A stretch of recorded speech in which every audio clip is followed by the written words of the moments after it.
தமிழகத்திலே ஆட்சி மாற்றம் நடக்க வேண்டும் என்றால் முதல்ல அரசியல் மாற்றம் நடக்க வேண்டும் என்பது நம் எல்லோருடைய கருத்து. அரசியல் மாற்றம் நடக்காம ஆட்சி மாற்றம் நடப்பதற்கு வாய்ப்பே இல்லைங்க, வாய்ப்பே இல்லை. 2026 புதிய ஒரு ஆட்சியை பார்க்க வேண்டும். தேசிய ஜனநாயக கூட்டணியினுடைய கூட்டணி ஆட்சியை பார்க்க வேண்டும். முக்கியமான தமிழகத்தினுடைய வளர்ச்சிக்காக நல்ல முடிவுகளை இந்த ஆட்சி எடுக்க வேண்டும் என்று நினைத்தால் இப்ப இருக்கக்கூடிய அரசியல்ல ஒரு பெரிய மாற்றத்தை நாம் நடத்தி காட்ட வேண்டும். பெருசா நமக்கு நாட்கள் இல்லைங்க. ஒரு சராசரியாக 500 நாட்கள் இருக்கிறது, தோராயமாக 500 நாட்கள் இருக்கு. இந்த வாய்ப்பை நாம் நழுவ விட்டால் மறுபடியும் இது போல் ஒரு வாய்ப்பு கிடைக்குமா எனக்கு தெரியாதுங்க. மறுபடியும் மக்கள் நம்பிக்கை வைப்பார்களா எனக்கு தெரியாது. தமிழகத்தினுடைய அரசியல் சூழல், இந்தியாவினுடைய அரசியல் சூழல் இது போன்ற ஒரு கூட்டணி ஆட்சிக்கு மறுபடியும் வித்துடுமான்னு கேட்டீங்கன்னா தெரியாது.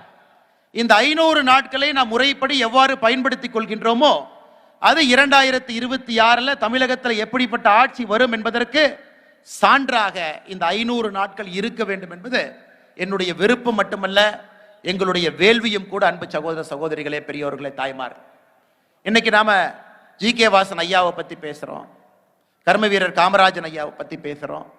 இன்னைக்கு கர்ம வீரர் காமராஜர் ஐயாவை போல இந்திய அரசியல்ல ஒரு மனிதன் அவருக்கு நிகராக ஒரு ஆட்சியை கொடுத்திருக்க முடியும்.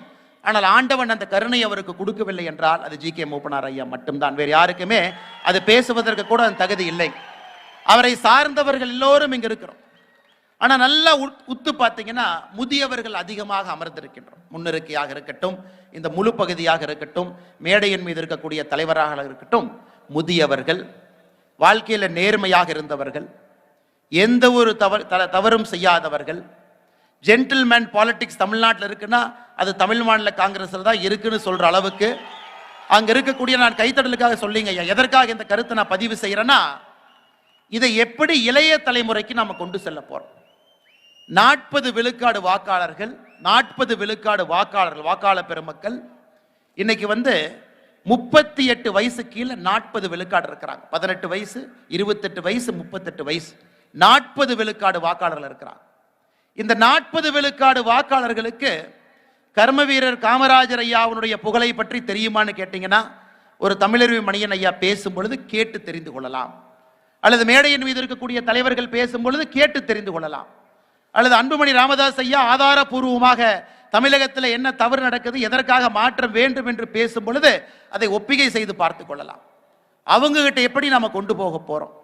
அதற்கு ஒரு பெரிய முயற்சியாக திருச்சியில எல்லா தலைவர்களையும் அழைத்து நம்முடைய மக்கள் தலைவர் ஐயா ஜி.கே. வாசன் அவர்கள் இந்த கூட்டத்தை ஏற்பாடு செய்திருக்கிறாங்க. அதற்காகத்தான் இந்த கூட்டங்க. 122 ஆண்டுகள் கர்ம வீரர் காமராஜர் ஐயா பிறந்து அவருடைய புகழ் பேசாத மேடைகள் தமிழகத்தில் இல்லைங்க. எல்லா இடத்துலையும் பேசியாச்சு. தமிழறிவு மணியன் ஐயா நேற்று காலையில் எங்கேயோ பேச ஆரம்பிச்சு இன்று விருதுநகர்ல பேசிட்டு இன்னைக்கு இங்க பேசுறாங்க, நாளை காலையில சென்னை பேச போறாங்க, சாயந்தரம் எந்த ஊர்ல பேச போறாங்கன்னு தெரியல. அவருடைய புகழை பேசாத ஊர் இல்லை, ஏறாத மேடைகள் இல்லை, எல்லாத்துலயும் பேசியாச்சுங்க ஐயா, எல்லா இடத்துலையும் பேசியாச்சு. அப்படி இருந்தும் கூட நாம் நினைக்கக்கூடிய அரசியல் மாற்றம் என்பது கனவாக மட்டும் இருக்கு. இன்னைக்கு எந்த அளவுக்கு தைரியம் ஆயிருச்சுன்னா பாருங்க, திமுக சார்ந்து இருக்கக்கூடிய கூட்டணியில் இருக்கக்கூடிய தலைவர்கள் தைரியமா சொல்ல ஆரம்பிச்சுட்டாங்க, நடப்பது கர்ம வீரர் காமராஜர் ஐயாவுடைய ஆட்சின்னு சொல்லும் அளவுக்கு தைரியம் வந்திருக்கு. அதனால் நாம் இதை புரிந்து கொள்ள வேண்டும். அன்பு சகோதர சகோதரிகளே, இந்த 500 நாட்கள் என்பது வேள்வியாக நாம் வாழ வேண்டிய காலம். இது வேறு வழி இல்லை. காரணம், ஒரு குறியீட்டிலும் கூட தமிழகம் பின்னாடி போக ஆரம்பிச்சிருச்சு. எனக்கு முன்னாடி பேசின தலைவர்கள் சொன்னாங்க, கர்ம வீரர் காமராஜர் ஐயா அவர்கள் அவருடைய ஆட்சி காலத்துல 9 ஆண்டுகள்ல பூட்டி கிடந்த 6000 பள்ளிகளை திறந்தாங்க, 20,000க்கு மேற்பட்ட புதிய பள்ளிகளை உருவாக்குனாங்க. ஆட்சிக்கு வந்த பொழுது வெறும் 53 கல்லூரியில 39,000 மாணவர்கள் படிச்சாங்க.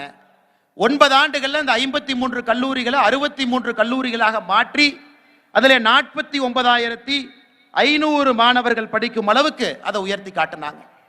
9 அணைகள் கட்டியிருக்கின்றார்கள். 9 அணைகள் இன்னைக்கும் நல்லா இருக்கு. தமிழறிவு மணியன் ஐயா சொன்னாங்க, கலைஞர் கருணாநிதி அவர்கள் உருப்படியா கட்டின ஒரே ஒரு அணை குடவனார் அணை மட்டும்தான், அதுவும் கூட அடிச்சு போயிருச்சு, அந்த அணையும் இன்னைக்கு இல்லை என்கின்ற வார்த்தையை மேடையில் இருக்கும்போது சொன்னாங்க. இதெல்லாம் ஒரு பக்கம் கம்பேரிட்டிவ் ஸ்டாட்டிஸ்டிக்ஸ் இதெல்லாம் இருக்கு. ஆனா இன்னைக்கு தமிழகத்தினுடைய நிலையை பாருங்க ஐயா, 37,000 அரசு பள்ளிகள் இருக்கிறது. அதிலே 4,500 அரசு பள்ளிகள்ல தலைமை ஆசிரியர்கள் கிடையாது. 37,000 பள்ளியில 4500 அரசு பள்ளிகள்ல தலைமை ஆசிரியர்கள் கிடையாது. 19,260 ஆசிரியர் பணியிடங்கள் இன்னைக்கு காலியா இருக்குதுங்க. இன்னைக்கு புள்ளி விவரத்தை எடுத்துக்கிட்டீங்கன்னா 19,260 ஆசிரியர் பணி. 10,000 பள்ளிக்கூடத்தினுடைய கட்டடங்கள் சிதிலமடைந்திருக்கிறது என்று 3 ஆண்டுகளுக்கு முன்பு பட்ஜெட் கூட்டத்தொடரில் தமிழகத்தினுடைய அமைச்சர் ஒப்புக்கொண்டிருக்கின்றார். 10,000 பள்ளிக்கூடங்கள் சிதிலமடைஞ்சிருக்கு. ஆனா இத்தனை காலமாக எத்தனை பள்ளிக்கூடங்கள் இந்த 3 ஆண்டுகளில் கட்டி இருக்கின்றார்கள், புதுப்பித்திருக்கின்றார்கள் என்கின்ற கணக்கு நம்ம யாருகிட்டையுமே இல்லைங்கய்யா. தொடர்ந்து பேசிக்கிட்டே போலாம்.